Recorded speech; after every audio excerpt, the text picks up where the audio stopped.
নমস্কাৰ এই মুহূৰ্তত আহি পৰিছে সন্ধিয়াৰ কেইবাটাও বিগ ব্ৰেকিং নিউজ। আজি হৈছে 12 জুন। গোটেই অসম তথা ভাৰতৰ বিভিন্ন প্ৰান্তৰ পৰা যুগুত হৈছে কেইবাটাও গুৰুত্বপূৰ্ণ খবৰ। এনেবোৰ খবৰ নিতেও পাই থাকিবলৈ চেনেলটি ছাবস্ক্ৰাইব কৰি ভিডিঅ'ৰ কেইটা লাইক কৰিবলৈ নাপাহৰিব। লগতে কেইবাটাও আঁচনিৰ কথা ঘোষণা কৰা হৈছে। কেইবাটাও ৰাজনৈতিক খবৰৰ লগতে অৰাজনৈতিক খবৰ মুকলি হৈছে। আজিৰ আমাৰ প্ৰথমটো খুবেই গুৰুত্বপূৰ্ণ খবৰ হৈছে অসমবাসীৰ বাবে এটা ডাঙৰ খবৰ। 2025 চনৰ আগষ্টলৈকে ৰাজনীতি নকৰে অসমৰ মুখ্যমন্ত্ৰী ডক্টৰ হিমন্ত বিশ্ব শৰ্মাই 2025 চনৰ আগষ্টলৈকে ৰাজনীতি নকৰে সিদ্ধান্ত গ্ৰহণ কৰিছে মুখ্যমন্ত্ৰীগৰাকীয়ে। ৰাজনীতিৰ পৰিৱৰ্তে ৰাজ্যৰ উন্নয়নতহে মন দিব অসমৰ মুখ্যমন্ত্ৰীগৰাকীয়ে। ভগৱানে মোক 2025 লৈকে মুখ্যমন্ত্ৰী বনাইছে, তেতিয়া পৰিৱৰ্তনটো কৰিবই লাগিব। কৰিমগঞ্জক লৈ কংগ্ৰেছে তোলা ৰিগিঙৰ অভিযোগক প্ৰতিউত্তৰ মুখ্যমন্ত্ৰীগৰাকীৰ। কংগ্ৰেছ দলে বিচাৰিলে কৰিমগঞ্জত পুনৰ নিৰ্বাচনত আপত্তি নাই মুখ্যমন্ত্ৰীৰ। নিৰ্বাচনৰ বিষয়টো নিৰ্বাচন আয়োগে বিবেচনা কৰিব। পুনৰ নিৰ্বাচন হ'লে কৰিমগঞ্জত বিজেপিৰ ভোট বৃদ্ধিহে পাব। অত্যাৱশ্যকীয় সামগ্ৰীৰ মূল্য বৃদ্ধিক লৈ মন্তব্য কৰিছে অসমৰ মুখ্যমন্ত্ৰী ডক্টৰ হিমন্ত বিশ্ব শৰ্মাই। মূল্যবৃদ্ধি নিয়ন্ত্ৰণ ব্যৱস্থা কৰিবলৈ প্ৰতিখন জিলা আয়ুক্তক নিৰ্দেশনা জাৰি কৰা হ'ব। মূল্যবৃদ্ধি নিয়ন্ত্ৰণ কৰিবলৈ জিলাই জিলাই গঠন কৰা হ'ব অভিযানকাৰী দল। অভিযানকাৰী দলে নিৰীক্ষণ কৰিব উৎপাদনৰ মূল্য আৰু খুচুৰা মূল্যৰ ব্যৱধান। অসমৰ 5 বিধানসভা সমষ্টিৰ উপ নিৰ্বাচনক লৈও অসমৰ মুখ্যমন্ত্ৰী ডক্টৰ হিমন্ত বিশ্ব শৰ্মাৰ ডাঙৰ মন্তব্য।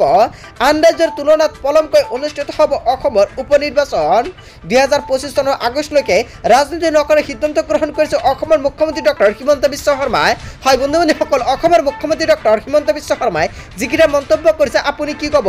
যদি আপোনাৰ কিবা মন্তব্য কৰিব লগা থাকে আপোনালোকৰ মন্তব্যটো নিশ্চয় কমেণ্ট কৰি জনাবলৈ নাপাহৰিব।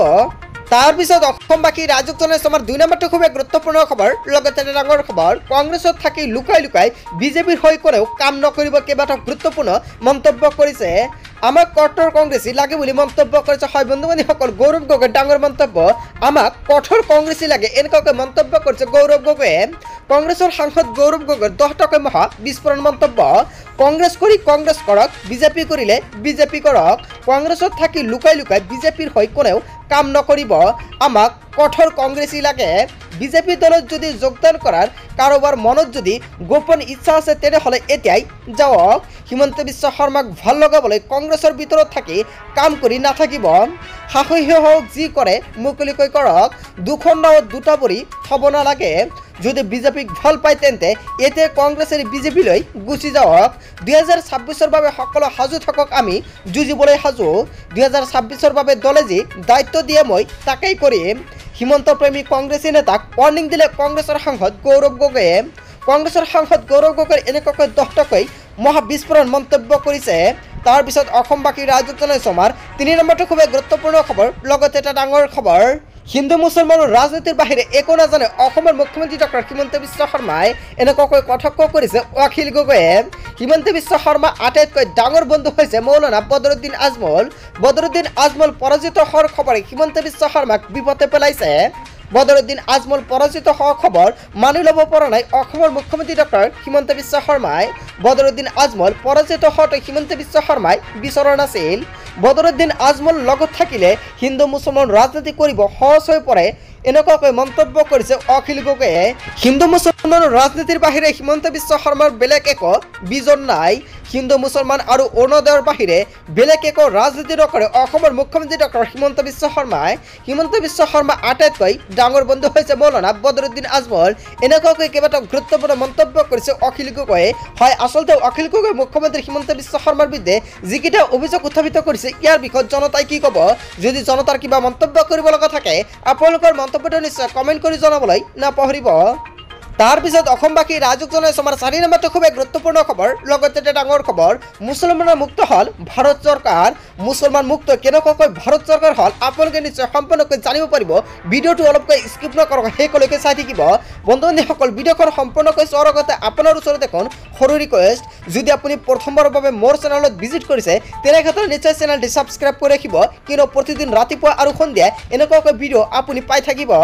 নৰেন্দ্ৰ মোদীয়ে বেয়া পায় নেকি মুছলমানক এলাগী কৰি নৰেন্দ্ৰ মোদীয়ে গঠন কৰিলে মন্ত্ৰীসভা। মোদী মন্ত্ৰীসভাত স্থান লাভ নকৰিলে এজন মুছলমানে। নৰেন্দ্ৰ মোদীয়ে নিজৰ টিমত নাৰাখিলে কোনো এজন মুছলমান সাংসদক। মোদী কেবিনেটৰ পৰা বঞ্চিত হ'ল মুছলমান সাংসদ। মুছলমান সৈন্য মোদী 3.0 দেশত প্ৰথমবাৰলৈ চৰকাৰত নাই এজন মুছলমান প্ৰতিনিধি মোদীৰ মুঠ ৭১ জনীয়া মন্ত্ৰীসভাত কেবিনেট মন্ত্ৰী হিচাপে আছে ৩০ গৰাকী স্বতন্ত্ৰ ৰাজ্যমন্ত্ৰী হিচাপে আছে ৫ গৰাকী ৰাজ্যমন্ত্ৰী হিচাপে ৩৬ জন আছে কেৱল ইয়াই নহয় কিন্তু শুনি আচৰিত হ'ব যে এই মন্ত্ৰীসভাত নাই এজন মুছলমান মন্ত্ৰী ধৰ্মনিৰপেক্ষ দেশ বুলি কোৱা ভাৰতবৰ্ষত প্ৰথমবাৰলৈ এনে এক ঘটনা হ'বলৈ পালে য'ত এইখন চৰকাৰত এজন মুছলমান প্ৰতিনিধি নাই কেবিনেট মন্ত্ৰীৰ তালিকাৰ কথা বাদেই দিয়ক স্বতন্ত্ৰ ৰাজ্যমন্ত্ৰী আৰু ৰাজ্যমন্ত্ৰীৰ তালিকাতো স্থান লাভ নকৰিলে মুছলমান প্ৰতিনিধিয়ে পিছে কিয় মোদীৰ মন্ত্ৰীসভাত নাই এজন মুছলমান প্ৰতিনিধি নিশ্চয় আপোনালোকৰ মনত এনেকুৱা এটা প্ৰশ্ন উত্থাপন হৈছে বিজেপিৰ পৰা আৰম্ভ কৰি এনডিএৰ আন আন সহযোগী দলত নাই এজন মুছলমান সাংসদ এনডিএৰ কোনো এজন মুছলমান প্ৰাৰ্থীয়ে নিৰ্বাচিত জয়ী হ'বলৈ সক্ষম নহ'ল আৰু এইবাৰ লোকসভালৈ নিৰ্বাচিত হৈছে ২৪ গৰাকী মুছলমান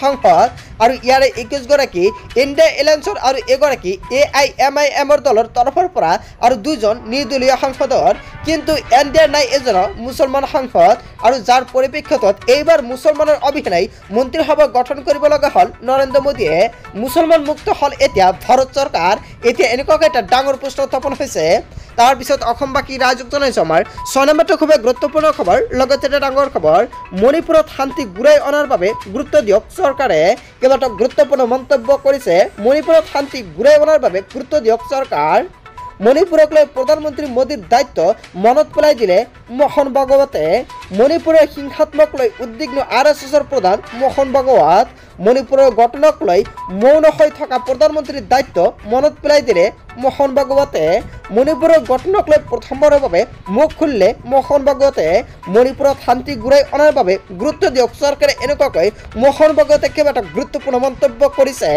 তাৰ পিছত অসমবাসী ৰাজযুক্ত জনাইছো আমাৰ আন এটা খুবেই গুৰুত্বপূৰ্ণ খবৰ লগতে এটা ডাঙৰ খবৰ ৰাজ্যবাসীৰ বাবে ৫টাকৈ গুৰুত্বপূৰ্ণ মন্তব্য কৰিছে অসমৰ মুখ্যমন্ত্ৰী ডক্টৰ হিমন্ত বিশ্ব শৰ্মাই ৰাজ্যবাসীৰ বাবে ৫টাকৈ গুৰুত্বপূৰ্ণ মন্তব্য নিযুত মইনা আঁচনিৰ অধীনত HSLC আৰু HS উত্তীৰ্ণ শিক্ষাৰ্থীয়ে পাব ১০,০০০ টকা নিযুত মইনা আঁচনিক লৈ ডাঙৰ ঘোষণা কৰিছে অসমৰ মুখ্যমন্ত্ৰী ডক্টৰ হিমন্ত বিশ্ব শৰ্মাই কেৱল ইয়াই নহয় ৫ আগষ্টত নিযুত মইনা আঁচনিৰ শুভাৰম্ভ কৰা হ'ব আগষ্ট মাহত মুকলি হ'ব নতুন মাইক্ৰ' ফাইনেন্স আঁচনি ৰাজ্যৰ ১৫ লাখ ব্যক্তিক নতুনকৈ প্ৰদান কৰা হ'ব ৰেচন কাৰ্ড ছেপ্টেম্বৰত ৩০,০০০ যুৱক যুৱতীক দিয়া হ'ব ১ লাখকৈ টকা ক্ষুদ্ৰ উদ্যোগৰ বাবে প্ৰথমতে দিয়া হ'ব ১ লাখকৈ টকা নৱেম্বৰ মাহত ৰাজ্যত পঞ্চায়ত নিৰ্বাচন কৰা হ'ব ৰাজ্যত অক্টোবৰত পঞ্চায়ত নিৰ্বাচনৰ অধিসূচনা জাৰি কৰা হ'ব অক্টোবৰত তালিকা প্ৰকাশ পাব ভোটাৰ তালিকা চৰাইদেউ বিশ্ব ঐতিহ্য কৰাৰ ক্ষেত্ৰতো গুৰুত্বপূৰ্ণ সিদ্ধান্ত কেৱল এয়াই নহয় ইউনেস্কোৰ সদস্য ৰাষ্ট্ৰৰ